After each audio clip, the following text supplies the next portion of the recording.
Медсестраны шақыршы босандырады. Міне алда тұрған аяз атамасақ, мен қол босандырам. Еркексің ғой сен? Кім айтты мен еркек деп? Мен еркек емеспін айналайын.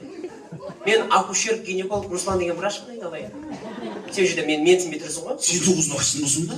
Ойбай, сен деп қояды, бүкіл әйелді мен туып тұрған осы ауылда қайды. Бәрі таниды мен. Мен де оларды танимын. Мен жүзіме тие бермей, әйелімде бар ғой, кесіп бағып кіргізіп жіберемін де кесіп кессем өзің жинап аласың, адам ерсі деп кешене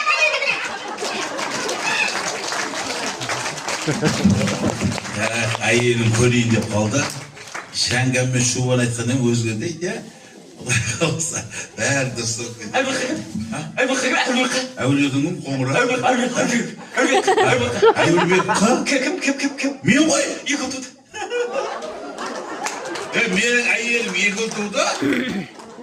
Ой, құдай берем. Мен келіншегім ұл туғасы маған тоқалды деген керек ойлайшы. Ойбай, тоқалы звондап отқан дейсің, не деймін оған? Алло, тәте? Жоқ, жан дегенде кешіріңіз, екеуміздің планымыз бұрыс болады.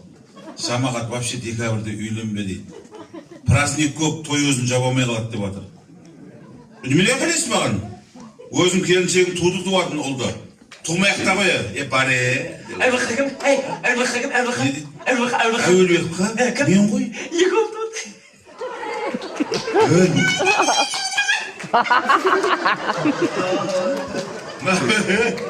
Еукетті? Түсінбе еді, тауықтың өзі ондай емес қой.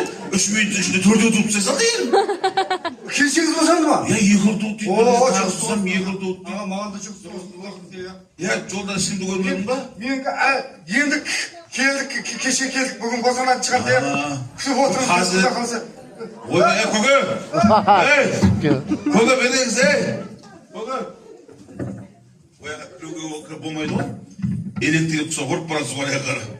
Құдай қаласа, осы көкемнің жолын беріп, біз де немере келіндеріміз босанып, содан туылған шөберелерімізді перзентханадан шығарып алып нәсіп.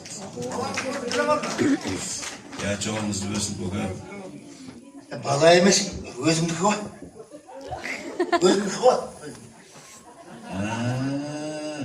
Көп еркектің орындай алмай жүрген арманы орындады десеңізші, Құдай қаласа көкем сияқты бізде біраз жылдан кейін тоқалға үйленіп, тоқалдан туылған баламызды перзентханадан шығарып отыр. Жоқ, тоқал десе өзімдікі ғой. Өзімдікі деп адам ғой. Туған әйеліңіз ғой? Туған. Сол туып жатыр ма? Енді адам ғой енді.